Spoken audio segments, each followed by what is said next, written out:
Hi, this is Chris Smith of Local Joe's. At Local Joe's, we help local business.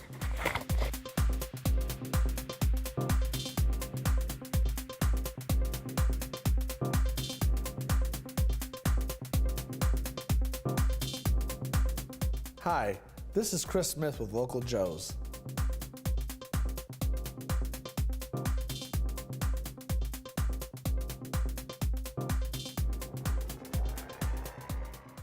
This is City Pulse Newsmakers, a weekly look at the issues and the people behind them in Greater Lansing. Brought to you by City Pulse, Lansing's weekly alternative newspaper. And now, here's your host, City Pulse publisher, Burl Schwartz. Good morning. Last week our guest was Dick Peffley, General Manager of the Lansing Board of Water and Light, on the topic of that central substation that the public utility wants to put in Scott Park. Today we have some people opposed to that and others with serious concerns about it. And joining us are Jody Washington from the Lansing City Council. Welcome back, Jody. Thank you, Burl. Glad to be here. And Brad Van Gilder, who's the national field organizer for Beyond Coal to Clean Energy campaign, which is part of the Sierra Club. Welcome to the show. Thank you very much for having me. And Dale Schrader, who's Vice President of Preservation Lansing. Welcome, Dale. Thank you, Burl. And Dave Erickson, who is the chairman of the Central Michigan Group of the Sierra Club. Welcome, Dave. Thank you, Burl.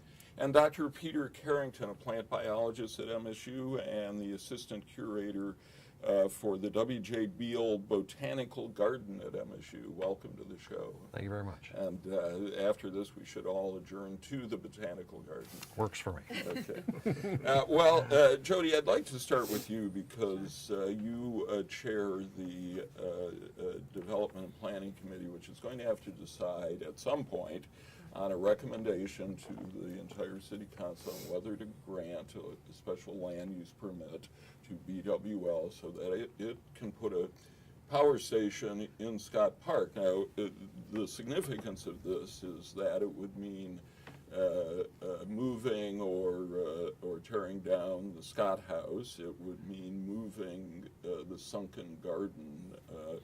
And it would also mean locating in a park on a river a substation that could also be seen as a barrier to the exciting developments going on in Rio Town.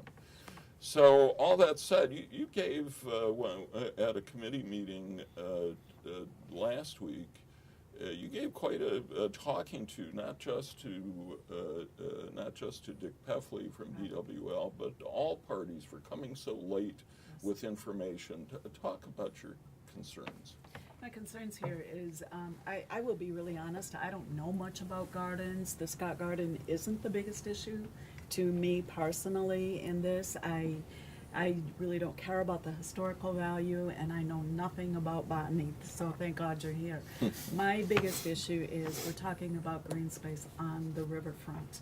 My bigger issue on top of that is the process that this came to us.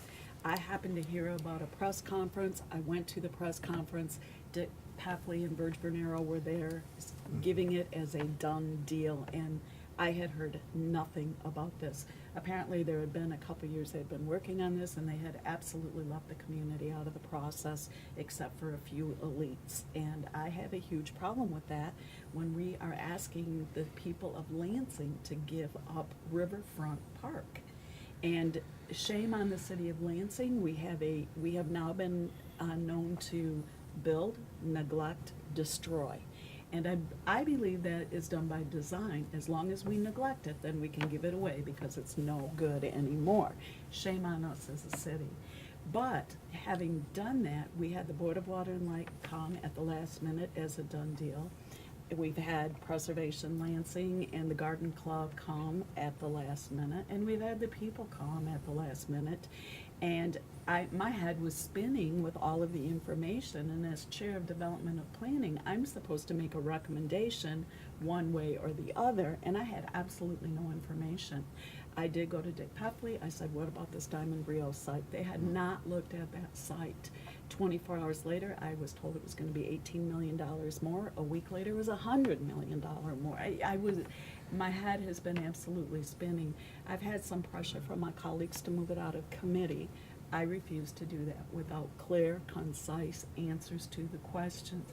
This is the park of the people. This is the utility of the people. And as elected officials, we are the elected officials of the people. I believe in this city, we have strayed very far from this belonging to the people. No longer do I feel that our administration believes the parks belong to the people. I think we were dangerously close to forgetting that the BWL belongs to the people. And I believe we have some elected officials that do not believe they answer to the people. What are some few quickly examples of other park situations that have led you to conclude this administration doesn't believe the parks are important enough? Important? Well, lately, let's look at the Red Cedar. We were told we were going to get $7.5 million. It was assessed at that, and that money would be used to improve the other parks. From the developers? From the developers. Now, what's coming to me from the developer is he thinks we should just hand over the land to him because it's not worth anything. Well, why isn't it worth anything? All the trees are now gone. It's in a deplorable condition.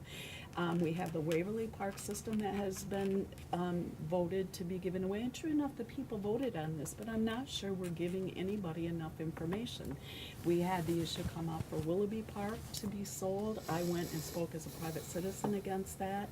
I've heard rumblings of Turner Dodge being on the chopping block, and I have heard, and I have to say I wasn't there, but that the mayor has said that parks are not very important to him. To me, parks, trees, plants are just as important as clean utility. They provide oxygen, they provide green space, they provide migration patterns, they provide restful places for people. I think they are critically important, and I'm really, really worried about our riverfront. We have industry and parking lots, and we should be using our riverfronts for a whole lot more than industry. The park board just essentially stripped Rick Kibbe of his chairmanship, in part because they lost a member of the board who was pro-BWL on this proposal. Do you think the park board has been doing its job? Is it protective enough of the parks? I think we have some really, really responsible and thoughtful members on the Parks Board. I will say too, I think we have some that maybe not so much because parks and leisure activity aren't their expertise. I think we have come to the tipping point in this city that we have to have people that are absolutely dedicated to the park so they can make the tough decisions with the protection of our green space. All right, Dale, you've been dealing with BWL for quite a while. Do you feel it was a done deal? We first found out about it in February, and that's the way it was presented. And it said, in the letter we got, and they said, you can attend a design charrette. And the only question that was asked was, what do you put on the walls? But they've agreed to possibly move the Scott House. There's now this plan that may or may not come to fruition with Habitat for Humanity. They've agreed to move the wall 20 feet to create more of a park Yeah, those are area. good questions. That was not our idea about the house. The house is really not historic. It's a nice house. It's sitting where it sits. It could be developed into like a wedding event center or something like that. You strip the siding off and make it look nice.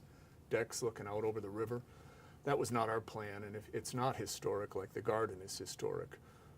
The walls moving back 20 feet, you know, I mean, you hear so many things. One of the things I heard was the fact that if you move the wall back, then you'll see the structure towering above the wall more. The idea was to keep it out at the perimeter so you wouldn't see the structure. So I don't know, you know, if that's 20 feet isn't very far. Whether it's good or not, is it fair to say that this has been a done deal, that they haven't been willing to treat this organically? No, we've been so frustrated dealing with them, and basically they've got their mind made up on this one particular site, and there seems to be no plan B, and I can't say that they're even looking at anything right now. They look at 100-year plans for a floodplain that if something happens, they can't put the substation there, but they don't look at the chance that maybe they could lose this vote and look Right. at another place for the substation. But are you concerned, Dale, as a taxpayer and the resident of Lansing,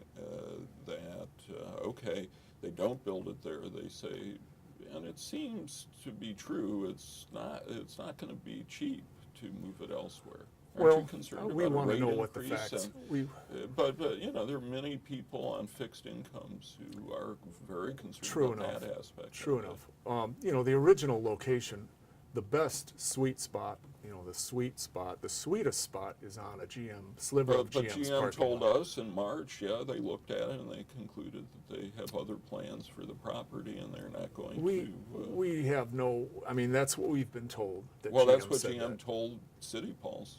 They told City Pulse that. March. Oh, okay, okay. Well, I have not seen that. I mean, maybe that was before the you know, public outcry or anything. I mean, we've been writing some letters to GM and we've gotten some responses, and And what are they saying? they're saying they've referred it to a public committee for governmental affairs in GM, and they're looking at it and some things like that. So I don't know that it's a done deal on that. I mean, that would solve the whole thing. It's the actual sweetest spot. I mean, maybe go back and talk to them.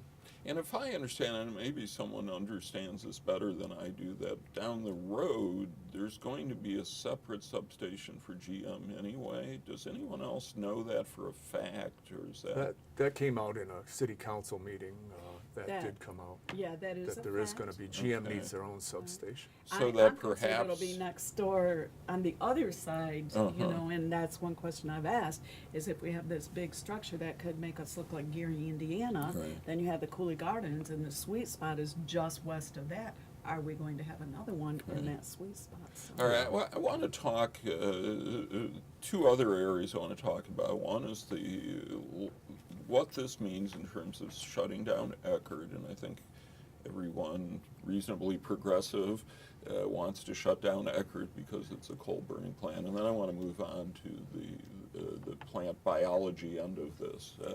So the gentleman from the Sierra Club, Dave Van Gelder, Brad Van Gelder, and Dave Erickson, tell me about whether you believe BWL when it says if we don't build this substation where we're going to build it in the time frame we are going to build it, we're going to have to keep Eckerd open because it serves as a backup to the current substation that is physically next to the Eckerd plant. And further they say if we got to keep Eckerd open, it doesn't matter if it's for one day or 7 years, it's going to cost us $30 million, and that's going to mean a couple of percentage point rate increase. Well, it is true under a regulatory requirement from NERC, the North American Electric Reliability Corporation, that they do have to have Eckerd open as a backup to the central substation, and that's partly because of just the age of the substation and the technology that's there. So it is important that there does have to be a new substation that will allow Eckerd to close down, but that's unrelated to where the particular location of that substation might be.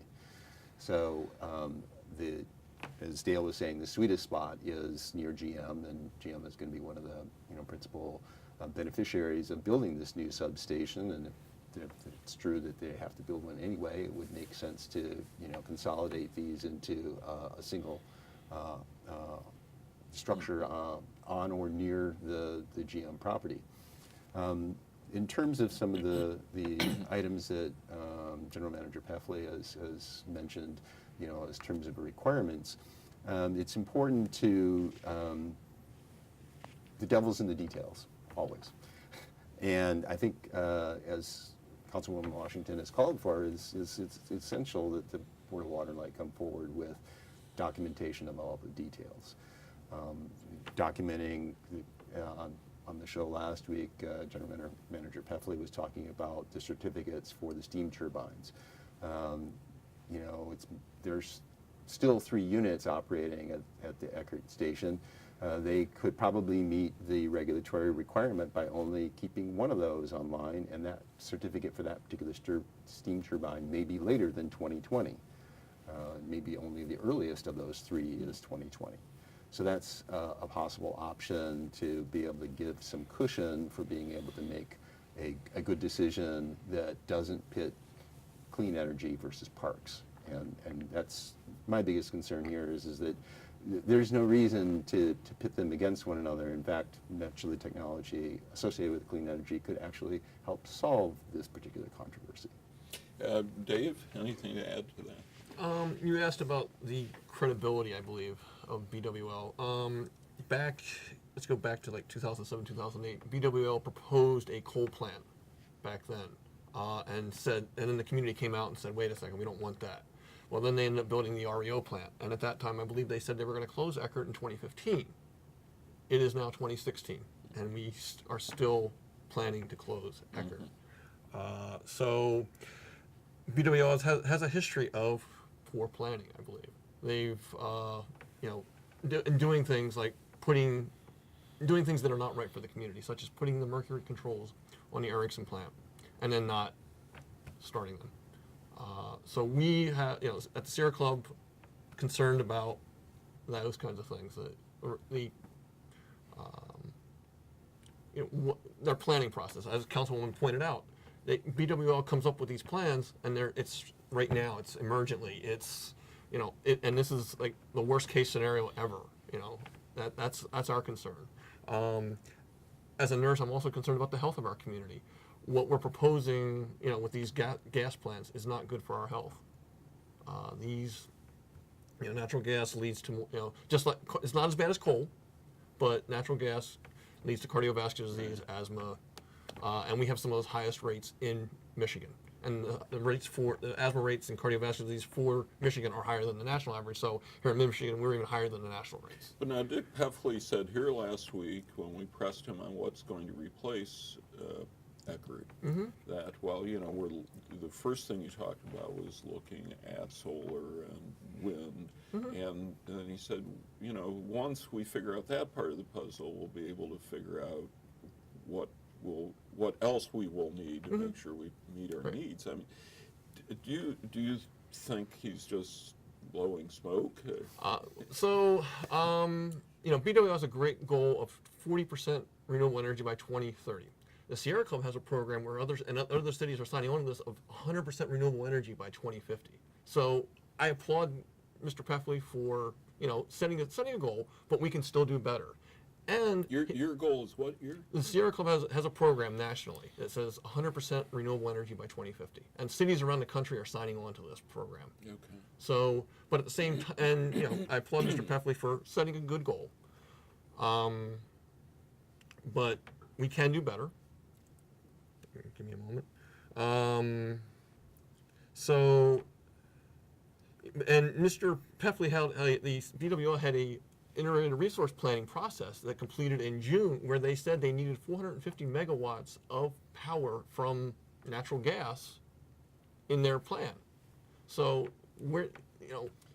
he's going to generate 80 megawatts by renewable energy in that plan, and 450 megawatts. So they're going to build a natural gas plant, and I get that. I'm okay. That's going to happen. That we're going to have to transition, but we're going to be stuck with that generation.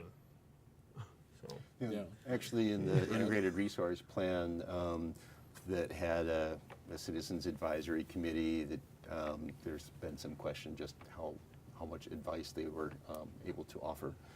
That the one single option was proposed coming out of that process, in which they would build 3 new natural gas-fired power plants in the Lansing area, the first of which would be about 100 megawatts in size, and the BWL wants to have that plant built and operating by 2020. I mean, all of this, though, has to be put against the backdrop, Jody. I would think this would be very much on your mind of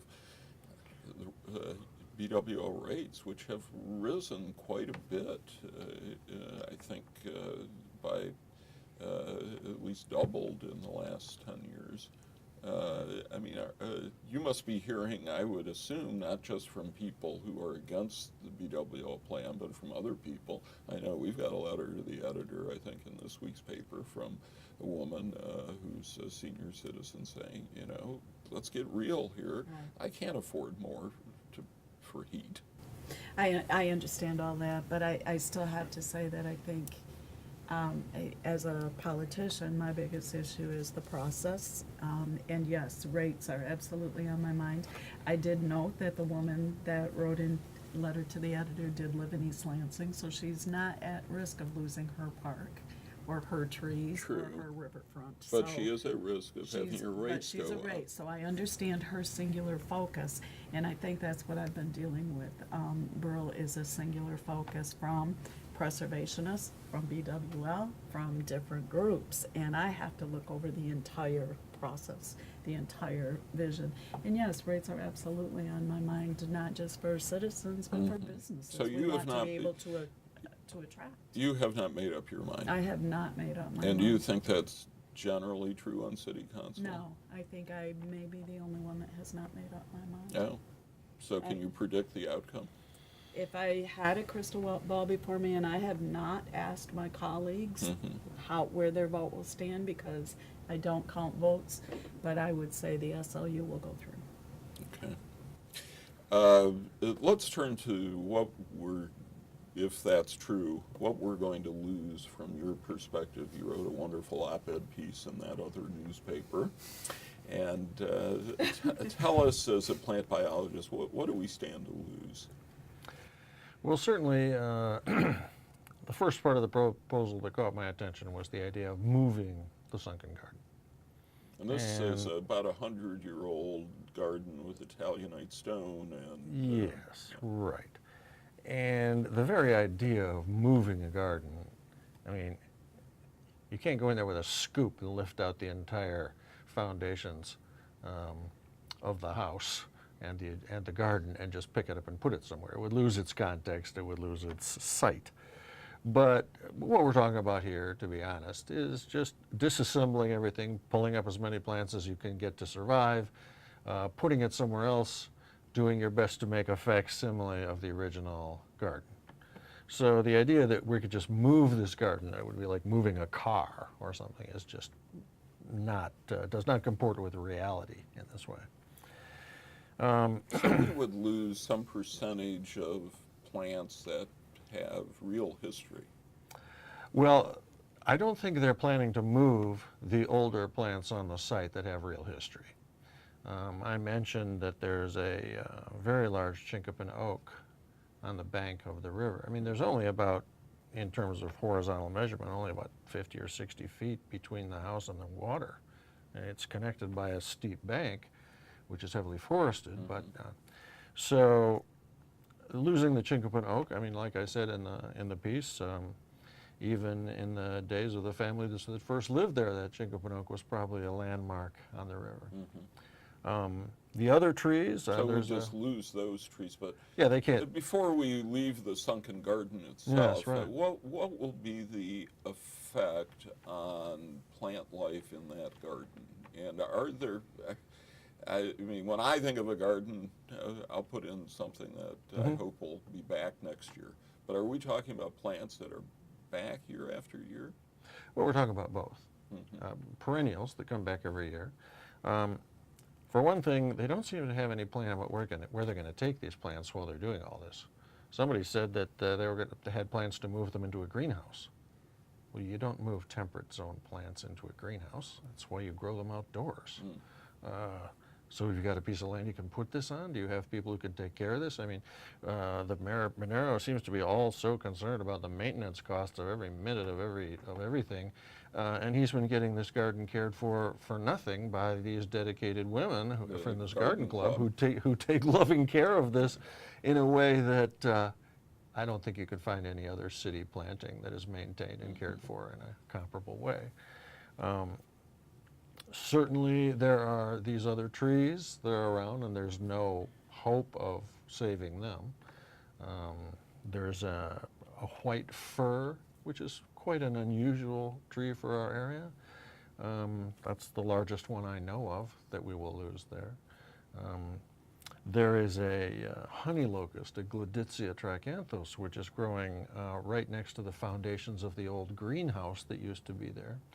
And this tree looks to me to be extremely old, and anything older than about 90 years predates the fact that, you know, everybody plants these trees as shade trees and street trees nowadays, but they plant a variety that has no thorns because enormous variety was seen to be so much more friendly or something.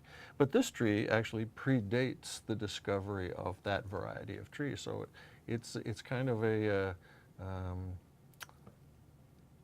it's a case of something that you couldn't as easily replace, plus the fact that nobody sells these trees. You'd have to go out and collect it from the wild because, and this is truly an ancient individual in that way. Before we move on, there's an intangible aspect to this as well. You talked about this being something really special in the Midwest.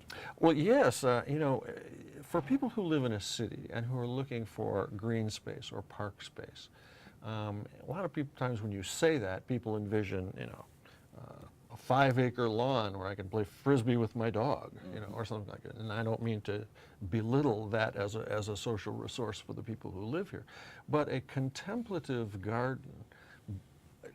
I mean, it's at the moment it sits so close to the highway, and yet because it's sunken into the ground, when you're down in there, it's a barrier between all of the noise and din, if you will, of civilization around you.